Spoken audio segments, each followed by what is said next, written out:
Halo guys, kembali di channel YND Storyland. Di video kali ini saya akan mendongeng sebuah film seru berjudul Valley of the Dead yang dirilis pada tahun 2020. Film ini menceritakan tentang sekelompok musuh bebuyutan yang harus saling bekerja sama ketika sedang menghadapi para zombie yang diciptakan oleh eksperimen Nazi. Gimana kisah selanjutnya? Yuk mari kita simak alur ceritanya.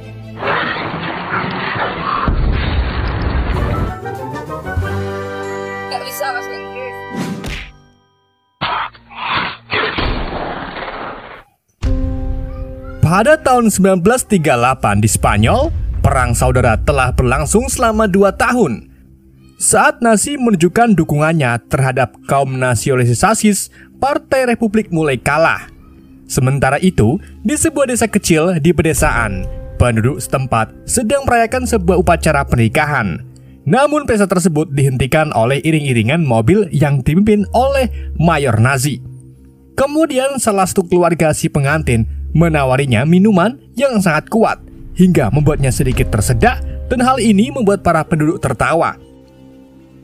Karena merasa kesal, mayor pun segera memerintahkan anak buahnya untuk menembaki seluruh penduduk. Setelah itu, para prajurit memakai master gas dan melemparkan tabung-tabung yang berisikan bubuk aneh berwarna biru.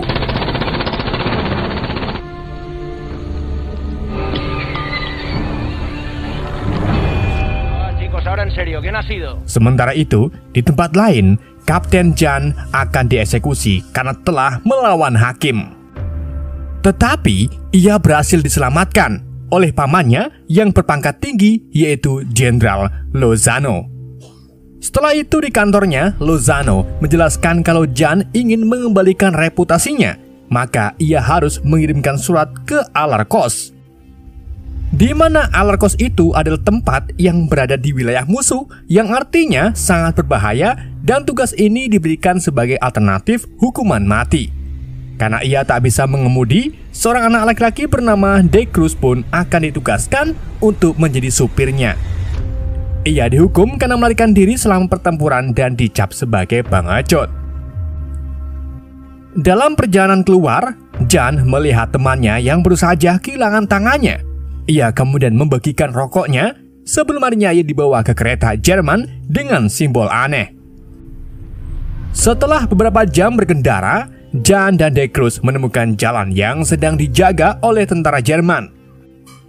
Awalnya si pemimpin tak mengizinkan mereka lewat, tetapi karena Jan mengancamnya, ia pun melepaskan mereka. Saat mereka pergi, Jan memperhatikan kalau para tentara Jerman sedang bergerak memagari di sekitar area tersebut.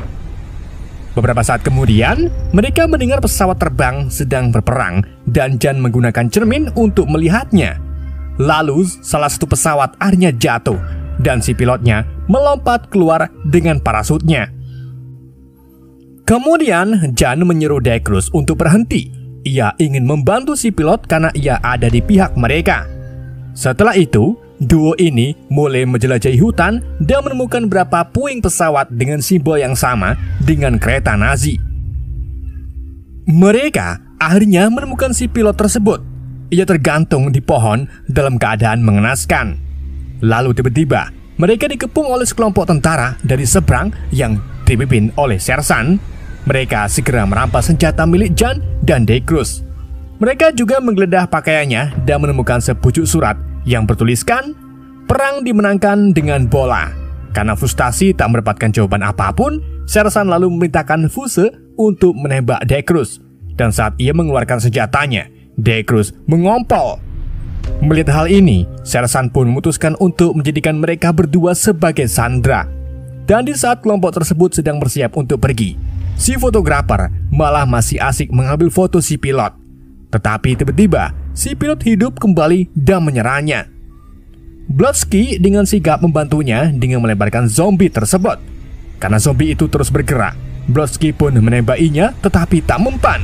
Sambarnya, si sersan menembak pas di kelapanya dan si zombie pun mati atau tewas.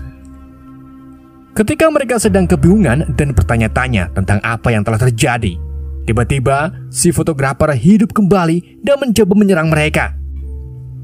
Bronski lalu mencengkram lehernya dan memelintirnya, namun ternyata ia masih bisa hidup kembali. Lalu komisaris politik menembak kelapanya untuk membunuhnya. Setelah melihat semakin banyak pesawat terbang, mereka pun memutuskan untuk mengikat tangan Jan dan De Cruz, lalu membawa mereka ke camp. Setibanya di camp, mereka terkejut saat melihat keadaan camp yang acak-acakan, dan di sana Brodsky menemukan bubuk biru lagi. Priestley kemudian menemukan tubuh prajurit lainnya, yang dimana lukanya mulai bermutasi dan menyebabkannya menjadi seorang zombie. Jan kemudian melihat sekeliling dan memperhatikan kalau semua mayat mulai bergerak. Tetapi salah satu tentara muda melihat ayahnya yang telah bermutasi dan berlari ke arahnya. Namun dengan cepat ia dimakan oleh para zombie.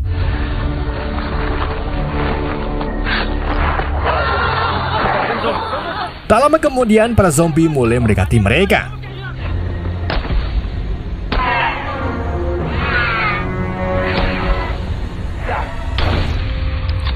Karena jumlahnya yang terlalu banyak, mereka pun akhirnya memutuskan untuk melarikan diri ke pantai. Setelah itu, Sersan akhirnya mengizinkan tali Jan dilepas dan memutuskan untuk bekerja sama. Setelah beberapa saat, akhirnya mereka pun tiba di tepi pantai. Dan ketika mereka akan melintasi hutan, tiba-tiba para zombie muncul lebih banyak. Tanpa membuang waktu, mereka pun mulai menyerang zombie-zombie itu. Killer memberi Jan senjata agar ia bisa membela dirinya. Sementara itu, Brodsky menyuruh De Cruz untuk pergi menjauh. Tiba-tiba tapi salah satu zombie melompat ke arahnya. Dengan kekuatannya, Brodsky berhasil menjatuhkan beberapa zombie. Namun sayangnya, salah satu zombie berhasil menggigitnya dan para zombie pun mulai menggerubunginya.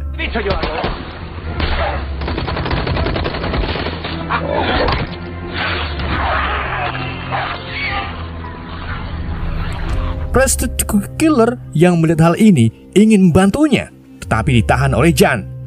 Setelah kejadian ini, mereka pun terus melanjutkan perjalanannya. Di malam harinya, mereka menemukan sebuah rumah untuk bersembunyi. Tetapi ternyata di dalam rumah itu sudah ada 3 orang lainnya, yaitu Letnan Jural, prajurit Rafir, dan Suster Flor. Karena adanya sedikit kesalahan pahaman, mereka pun akhirnya saling menodongkan senjata dan terjadilah pertengkaran. No, cállese usted, Alférez. Os juro que os vais a enterar de cómo está el plomo, ¿eh? No, eso me cargo a vuestro jefe. Joder, con la mojita. Que tienen en pie, que se las vean con los que están ahí fuera. La cuenta nuestros propios compañeros se nos quieren comer. Alto. Namun, saat mengetahui kalau mereka sama-sama sedang melarikan diri dari zombie, mereka pun akhirnya memutuskan untuk bekerja sama. Setelah itu, mereka menghabiskan malam bersama di rumah persembunyian dan Flor merawat semua luka mereka. Saat sedang berbagi makan malam, De Cruz menyadari kalau Fuse adalah seorang pembalap sepeda terkenal yang mendatangani buku hariannya saat ia masih kecil. Tetapi Fuse menyangkalnya. Sementara itu, Joral mencoba mendekati Killer. Ia kemudian menceritakan tentang hal-hal mengerikan yang ia alami sehingga ia ingin membunuh pendeta yang menganiaya adik perempuannya. ¿Quieres que te cuente otro secreto? Lo que tiene tu desordadito es que vas pidiendo guerra. El padre Bustos, sí. Di sisi lain, komisaris bersembunyi di suatu tempat dan melakukan panggilan rahasia. Sementara itu, Jan menggunakan suratnya untuk menyalakan rokoknya, dan tetapi ia malah menemukan pesan rahasia muncul di surat itu. Di malam harinya lagi, mereka mendengar anjing yang menjerit kesakitan, dan saat diperiksa ternyata ada zombie yang mulai mendekati ke rumah. Rafir lalu membunuhnya dengan satu tembakan, tetapi tak lama kemudian segerombolan zombie mulai berdatangan. Setelah itu, mereka pun mulai mengumpulkan barang-barang mereka untuk segera pergi. Namun, ternyata telat, karena para zombie itu sudah mulai mencoba masuk lewat jendela. Karena serangan zombie yang semakin brutal, mereka pun memutuskan untuk menahan pintu menggunakan balok kayu, sebelum akhirnya pergi melalui pintu belakang. Saat para zombie berhasil masuk ke dalam rumah, Fuse langsung menyalakan dinamitnya untuk meledakkan mereka semua.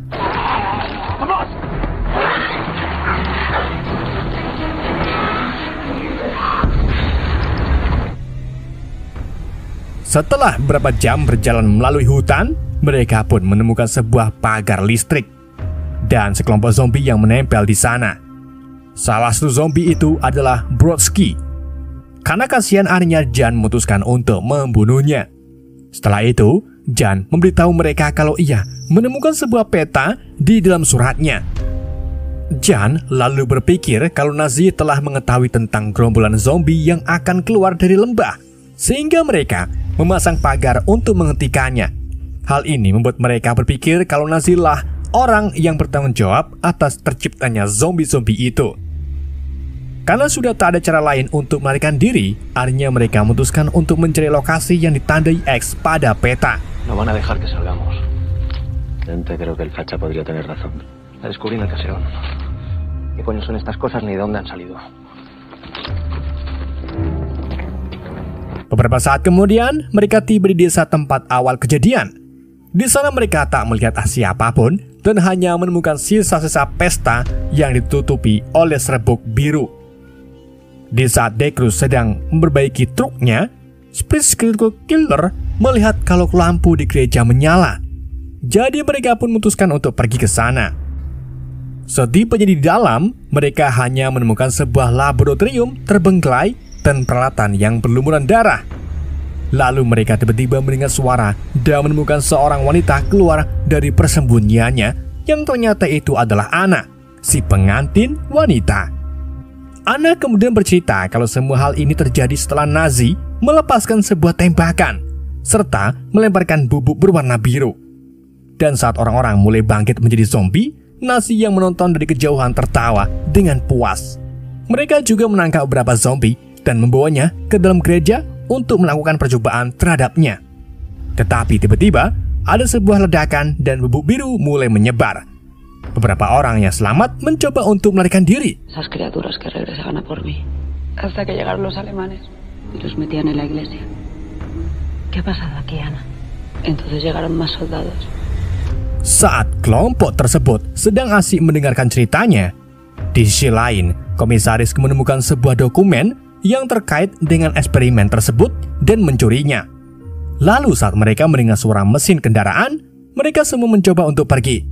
Namun tiba-tiba, komisaris memblokir pintu dan mengaku kalau ia telah mencuri formula bubuk biru dan ingin menggunakannya untuk memenangkan perang.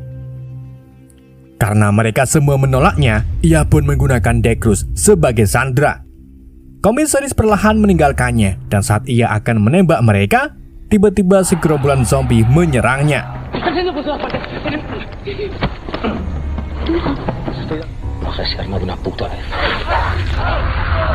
Melihat hal ini, Flora dengan sigap menutup pintu dan mengatakan kalau ia mengetahui sebuah jalan rahasia.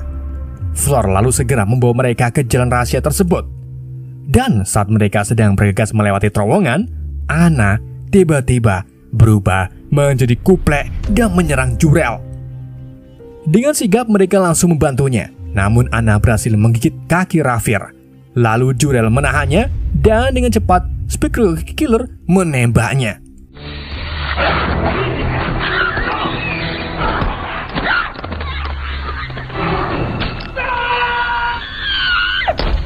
Karena di kaki Rafir terdapat noda merah, mereka pun menyuruhnya untuk melepaskannya demi membuktikan kalau gigitan Anna tidak mengenai kulitnya. Di saat yang bersamaan, mereka mendengar suara zombie yang semakin mendekat. Kemudian mereka terus berlari dan akhirnya mencapai ke sebuah gerbang. Setelah semua orang keluar, Flor menutupnya dari dalam. Ia lalu memberitahu Sersan kalau ia sudah terkena gigitan. Jadi ia memutuskan untuk menahan para zombie. Sersan mengucapkan selamat tinggal dan memberinya beberapa peluru tembak tambahan. Saat Decruz kembali ke gereja untuk mengambil truk, Jan mengusulkan untuk pergi ke pos terdepan Nazi, di mana ia pernah melihat kereta dengan simbol yang sama dengan kontainer yang ada di dalam gereja. Jan lalu berpendapat kalau mereka memiliki obat penawarnya. Pada saat bersamaan, Decruz muncul dengan truknya dan ia menyembunyikan fakta kalau ia telah tergigit. Semua orang mengikuti arahannya dan akhirnya mereka berhasil sampai ke pos terdepan di pagi hari. Saat mereka bersembunyi, Jan mendekati pintu masuk dan hampir tertembak oleh seorang penjaga. Setelah itu pamannya, Lozano, dan Mayor Nazi keluar. Si paman mengungkapkan kalau mereka telah mengetahui tentang semua yang sudah terjadi berkat panggilan telepon dari komisaris. Lozano akan mengizinkan Jan untuk masuk karena ia adalah keponakannya, tetapi tidak dengan anggota kelompok lainnya. Ia juga menjelaskan kalau para petinggi akan segera mengebom daerah tersebut. Namun Jan menolak. Ia tak ingin meninggalkan siapapun dan kembali ke timnya. Se ve que eres hijo de tu padre. Dado mi palabra, no puedo dejarles atrás. Llegué a la sexta para que aprenderas a pelear. Se lo van a pensar 2 veces antes de usarlo. Ya sabe. Esas órdenes me las paso yo por el culo. A dejarles atrás. Di tempat lain, Lozano ingin menunda pengeboman demi keponakannya. Namun Mayor Nazi menembaknya untuk menghentikannya. Sementara itu, kelompok Jan tak ingin mati tanpa menimbulkan keributan terlebih dahulu. Jadi, De Cruz mengungkapkan kalau ia telah digigit oleh zombie yang bersembunyi di dalam truk dan secara sukarela akan membawa bahan peledak ke gerbang. Setelah itu, De Cruz mulai mendekati gerbang dengan granat di tangannya. Namun sebelum ia berhasil mencapai gerbang, ia ditembak oleh para penjaga. Tetapi tiba-tiba ia bangkit kembali dan berubah menjadi zombie. Rafir mencoba untuk memberikan perlindungan terhadapnya, tetapi De Cruz tetap tertembak di kelapa. Saat ia terjatuh, ia pun menjatuhkan granatnya dan berhasil meledakkan gerbangnya. Melihat hal ini, kelompok Jan bergegas masuk dan melintasi sebuah terowongan. Setelah berhasil masuk, mereka melihat semua orang sedang bersiap untuk meninggalkan pos sebelum pengeboman dimulai. Lalu, Jan ingin mencari penawarnya, tetapi karena Fuse dan Jurel tak tertarik untuk menyelamatkan dunia, mereka pun berbaur dengan yang lainnya untuk melarikan diri. Pada saat yang bersamaan, para zombie mulai keluar dari terowongan dan tentara Nazi mencoba untuk melawan mereka.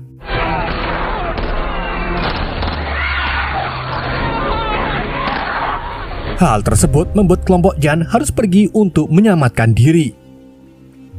Dalam sekejap, ruangan itu berubah menjadi tempat pertumpahan darah yang kejam. Sementara itu, Jan, Sersan, dan Split Killer terus berlari ke depan. Mereka juga terus menghadapi para zombie, sehingga mereka menembak siapapun yang menghalangi mereka. Jurel yang tak jauh dari mereka juga sedang berusaha melawan para zombie. Karena kehabisan peluru, ia pun memutuskan untuk melawannya menggunakan tangan kosong. Namun untungnya, ada Rafir yang menyelamatkannya. Sayangnya, tiba-tiba ia diseret oleh zombie lainnya. Karena ketakutan, Jurel pun bersembunyi di dalam truk dan pada saat yang bersamaan, Fuse melakukan hal yang sama. Ketika mereka semakin terikat karena merindukan istri mereka, mereka melihat ke arah cermin dan melihat kalau bagian belakang truk itu penuh dengan bahan peledak. Mereka berdua pun memutuskan untuk meledakkan sisa dinamit yang mereka punya. Kita kembali ke trio, di mana mereka akhirnya menemukan gerbong kereta dengan simbol tersebut. Sersan memutuskan untuk mencari mesinnya, sementara Jan dan Killer mencari obat penawarnya. Di dalam kereta, mereka menemukan Mayor Nazi yang baru saja menyuntikkan sebuah obat ke dirinya sendiri.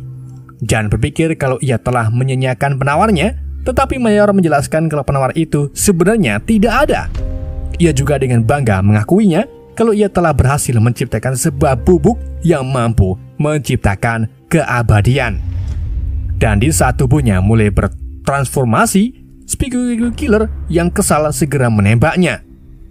Sementara itu di luar, para zombie mulai menggedor-gedor pintu dan Jan yang panik malah menemukan zombie yang dirantai di balik tirai.